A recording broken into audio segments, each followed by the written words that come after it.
Assalamualaikum warahmatullahi wabarakatuh. Apa kabar anak-anak semuanya? Semuanya sehat? Semangat? Oke. Sebelum kita memulai pembelajaran pada hari ini, alangkah baiknya kita berdoa terlebih dahulu. Berdoa mulai.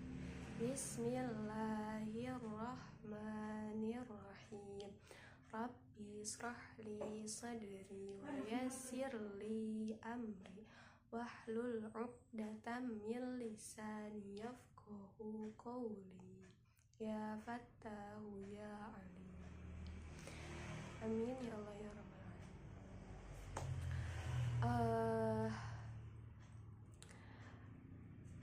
Supaya pembelajaran kita semakin barokah, kita membaca surat Al-Fatihah bersama-sama.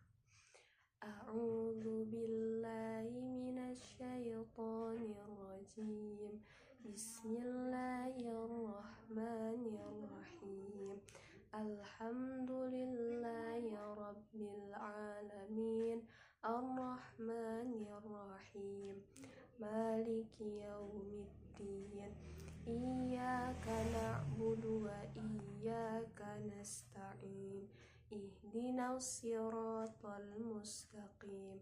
Siratal ladzina an'amta 'alaihim ghairil maghdubi 'alaihim waladdallin. Rabbil amin. Semoga pembelajaran kita ke depan diberkahi oleh Allah dan diridhoi oleh Allah, dan ilmu kita yang akan kita pelajari semoga bermanfaat nantinya. Amin ya Allah ya rabbal alamin. Oke. Sebelum memulai, siapa yang tidak hadir hari ini? Hadir semua? Alhamdulillah. Oke.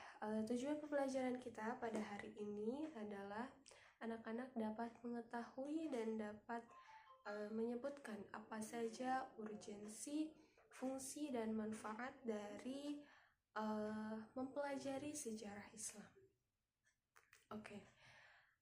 Kita langsung saja pada materi. Materi yang pertama yaitu tentang urgensi mempelajari sejarah Islam. Ada yang sudah tahu nggak kenapa sih kita itu harus mempelajari sejarah Islam? Ada yang tahu? Nah, kenapa kita harus mempelajari sejarah Islam? Kenapa sih? Nah, yang pertama, supaya kita mengetahui akar agama. Kita mengetahui bagaimana perkembangan Islam, perkembangan sejarah dari masa Nabi Muhammad SAW hingga pada saat ini, hingga zaman sekarang gitu. Bahkan mungkin sebelum masa Nabi Muhammad ya, sebelum masa Nabi Muhammad, dari Nabi Adam sampai sekarang. Nah, itu yang pertama. Yang kedua, menumbuhkan rasa cinta kepada Islam, tentu saja.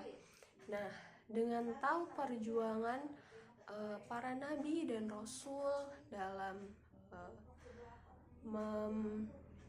membela agama Islam, para sahabat juga.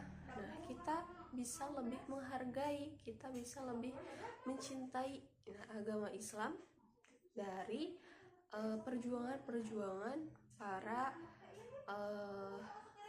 nabi, para rasul, para sahabat terdahulu gitu. Nah, itu yang kedua. Jadi kita bisa menumbuhkan rasa cinta kita kepada agama Islam. Nah, yang ketiga, urgensinya yaitu mencegah buta sejarah. Nah, itu mungkin yang ketiga.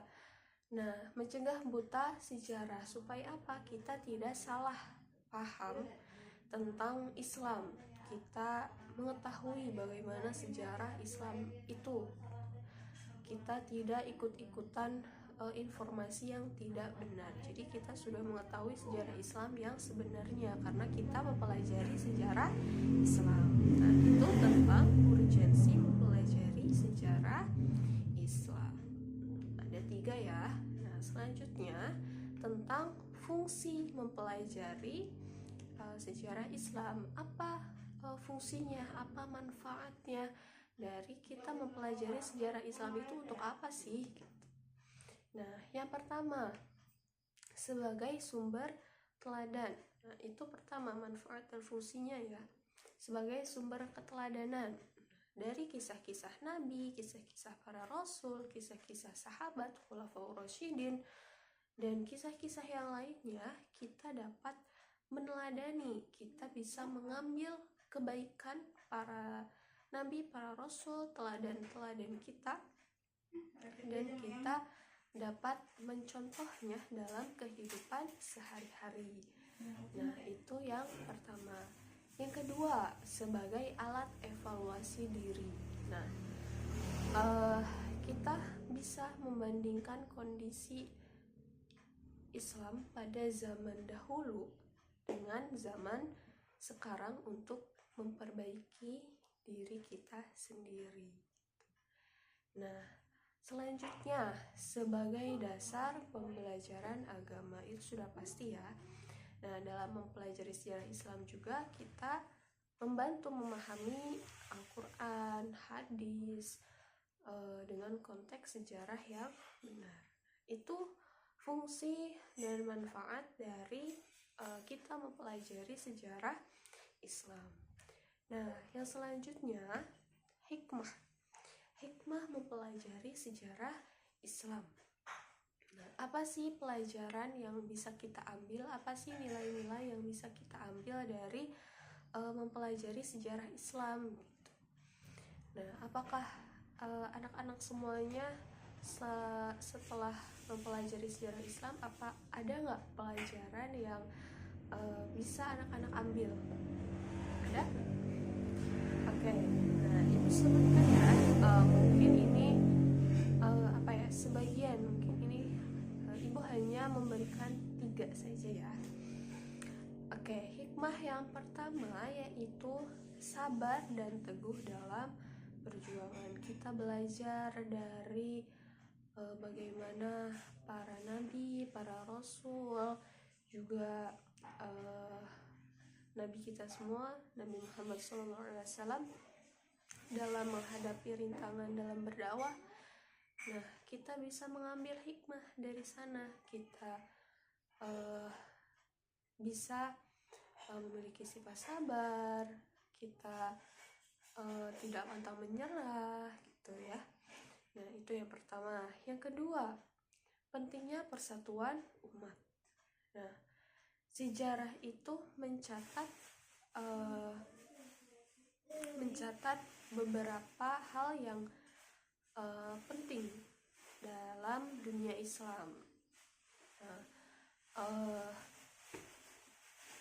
Sejarah mencatat betapa pentingnya Islam, umat Islam untuk mencapai kejayaan. Nah, sejarah Islam itu kan menjelaskan bagaimana Islam itu bersatu, yang tadinya mungkin ada banyak ya kisah-kisah dari kerajaan-kerajaan, contohnya bagaimana mereka untuk menyatukan umat Islam menjadi satu. Nah, itu yang kedua. Yang ketiga, yaitu berani membela kebenaran. Nah, kita belajar dari tokoh-tokoh Islam, dari sejarah-sejarah yang telah kita pelajari, bagaimana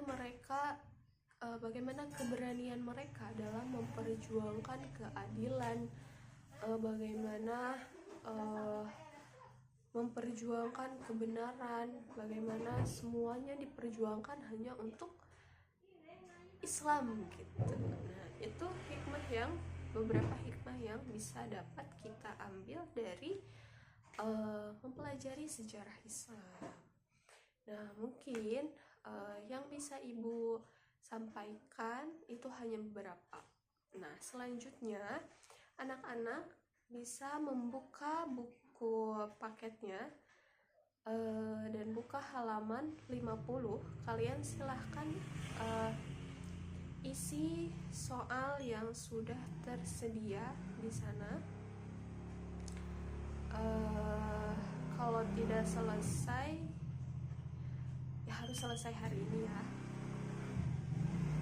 Kalau tidak nggak apa-apa. Kalau tidak minggu depan, tapi mungkin nilainya akan ibu koreksi. Nah, oke, sebelum mengerjakan, jadi apa hikmah urgensi, fungsi, dan hikmah kalian sudah paham? Nah, jadi sejarah Islam itu bukan hanya pelajaran tentang masa lalu, tapi juga cerminan untuk hari ini dan bekal untuk masa depan. Nah, dengan mempelajari sejarah Islam, kita bisa jadi pribadi muslim yang lebih paham, lebih bijak, dan lebih kuat menghadapi tantangan zaman. Nah, itu mungkin yang bisa Ibu sampaikan. Silahkan kalian kerjakan masing-masing. Mungkin dari Ibu dicukupkan sekian. Mohon maaf atas segala kekurangan dan kekhilaafannya. Ibu tunggu jawabannya ya, karena Ibu akan ada rapat sebentar lagi. Silahkan kalian kerjakan apa yang telah ditugaskan Ibu. Nanti kalau sudah silahkan ketua kelas untuk mengumpulkan tugasnya ya. Oke, sebelum tutup mari kita berdoa bersama doa kifaratul majlis. Bismillahirrahmanirrahim. Subhanakallahumma wa bihamdika asyhadu an la ilaha illa anta astaghfiruka wa atubu ilaik. Terima kasih semuanya atas perhatiannya. Wassalamualaikum warahmatullahi wabarakatuh.